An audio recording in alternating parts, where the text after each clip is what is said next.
Lovely crowd in here today. Oh. Still to come, Mr. Eddie Izzard and my ballet debut. It's not my debut, but I'm returning back to the ballet arena. But it's time now for my first guests. Now, every Saturday night, millions watch them playing doctors and nurses on the award-winning hospital drama Casualty. Will you please welcome Dr. Zoe Hannah and Dr. Adam Truman. That's not their real names, they're the characters they play.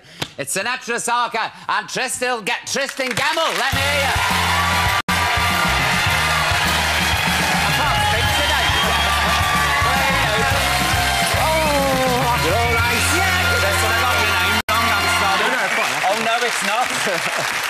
How are you, kids? Oh, it's so nice to be here. I haven't seen you in ages since we were banged up in that bingo all together. Oh, do you remember that? I never forget it. We were in, do you remember a series called Eyes Down? Yes. Oh, you do? Say yes. I'll tell you something, I'm going to punch that bit before this night's out.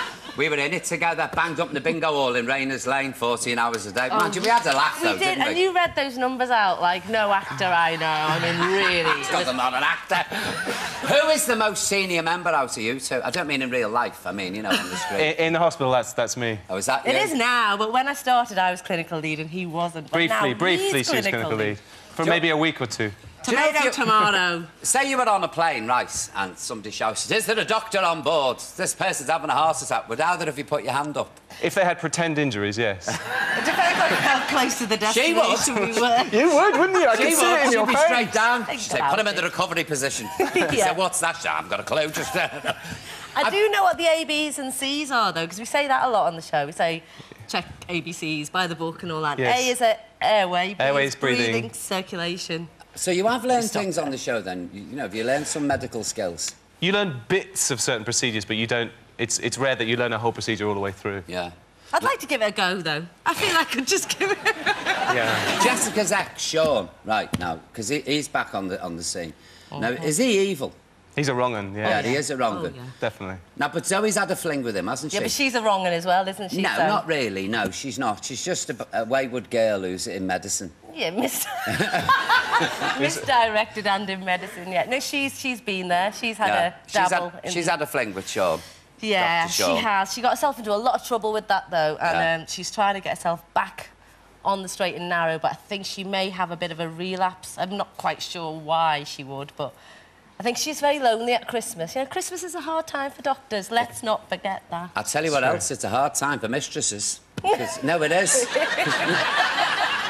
Because, ladies, the penny hasn't dropped. If you're the mistress, you're always at your own at Christmas because the husband goes home to the family. True. It's true, isn't it? Do you know? You speak from knowledge, I think.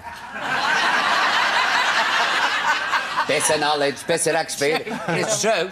If you're going out with a married man, they always go home to the wife and kids at Christmas. Yeah, and we do address that in the show, actually, this year. It's very true. And Zoe's a mistress, isn't she? She likes being a mistress. She's only ever been a mistress. She doesn't do love. She doesn't really understand love, and that's why she's that wayward, rebellious, very selfish doctor. I mean, she's not a cuddly doctor. You go to him for the nice, I'll tell you how your partner's died story, but from me, you just get sorry.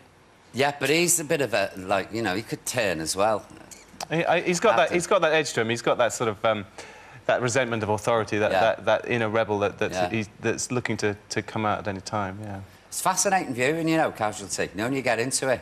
Do you watch it? Yeah, I watch that and I watch Olby as well. Good. But I hate it when they start whipping out arts and stuff. You know, when Amanda Mealing, Connie Beecham, I know what she's saying when she's squeezing a rubber heart. What's she saying? My name. She tells me. And I sit there watching it and I'm normally tucking into me dinner. I go, I can't eat it. Have you ever felt sick on the show? You know, because they're really good, the effects, aren't they? They're brilliant. This is actually, I have to say, when Michael, who plays Nick Jordan, had to be sick in the show because his character's got a brain tumour, he had asparagus soup, which was obviously given to him to be sick, and I was quite close to him, and the smell of the asparagus soup coming up his mouth did make me feel a bit nauseous, but forever the professional, I just looked the other way for a little while and let the pass I got close once when we used a pig's heart for a real heart. That was a little bit edgy for me, but otherwise, because you know it's all pretend, it's sort of... Even it's not so bad. Though, you know, and then we had it for lunch and it wasn't a problem. Yeah, it was lovely. A bit of applesauce. Beautiful. But Zoe's about to lose the plot now, big time, isn't she? She's always losing the plot, Paul. She's a bit of a car crash. When she's not being a good doctor, she's a bit of a car crash. But yeah, she's about to go on what we call a downward spiral. Oh, is she? Oh, fabulous. It is, yes. Yeah, she's... But she's my kind... I tell you, she's my sort of doctor, because you go in there and she'd be sat stinking a drink with a fag on, her hair everywhere, and she's the kind of woman you could look in the eye and say, I've got genital warts. I mean, she is. I haven't. No, but you know what I mean? Nothing would faze her. She wouldn't like me with judgmental. Do you know our writers? I think you know our writers, don't you? But she's not judgmental, is she? She'd go, have you? Whip it out, let's have a look. I put a bit of hers. What's that purple stuff called? Gentian violets. I'll whack it you back know a bit a lot of that. about this. Yes, she would. She's very... she's not cuddly, but she's the kind of straight-talking doctor that I would want to meet. And me. If I was really seriously ill. And just in case you're a tabloid journalist, no, I haven't, by the way. I was just using that as an example. But put an exclusive clip on, please, from a forthcoming episode. You said it was an ortho call. You. Try to call. Could you give me a gown and gloves, please? Nick, I need you to stop what you're doing. Don't know how you... Honestly. I don't know how you do it. I don't... You know what? Just do. Very clever editing. I don't know, because you never stand still when you're delivering a line, do you? You're always legging it down a corridor or pushing a trolley or you're rushing round like maniacs. Yeah. I mean, is that harder than actually just standing and delivering your line? Yeah, it is pretty hard when you have to remember, especially medical things to do. Yeah. I mean, learning the lines is one thing, but actually knowing what you're doing with your hands when you're saying the lines is the hardest thing. And all this medical terminology. I mean, it's quite a lot of jargon to remember. It's hard, you know, and you're at home, you're learning it in your own head, and then you get on the floor and sometimes you find out that you're pronouncing it wrong, so you have to rethink. But we do have doctors or nurses on set that tell us exactly what it is that we're talking about, so you can build a picture in your head of it, you know. Can't you write it on a bedpan or something? I do. Sometimes. I would. Blatantly. I'd like lift the blanket. And the paramedics have it. They're allowed to have it written on their gloves. Yeah, if you've got a particularly complicated word and you grab one of those clipboards and you write it underneath there, so you don't forget that word. I mean, there's loads of places you could spec your lines, isn't there? There are a few tricks of the trade, definitely. Under the covers? Yeah, I'll just have a quick look, Doctor. Oh, yes, he's got an appendectomy or whatever. You'll have to come on the show. I'd love to. Yes, you should. I want to be a patient. Yeah, not for real. You know Let's do it. Let's do it. Tristan, tell me, did you enjoy Masterminds? I did. Don't tell them how you did. Once I got over the absolute terror of doing it. It's one of the scariest things I've ever done. Isn't it? Isn't what? When the lights go down, the music goes on, you have to walk out to the chair. It was all I could think of to just put one foot in front of the other. Yeah, and it's like... You did it, didn't you? I did it. And I sat down in the chair, he said, what's your name? Went, don't know. Pass. You go complete blank, honest to God, you really do. All this info that you've absorbed just vanishes, doesn't it? God, you're braver than me. Well, we're not telling you how we got on. You'll have to wait till Christmas to see my humiliation. Do you know what I miss? No Angels.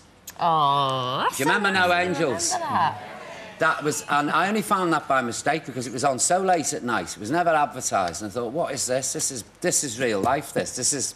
It was a really lovely show, and I think the four of us became such good sisters on the show. To be honest, that.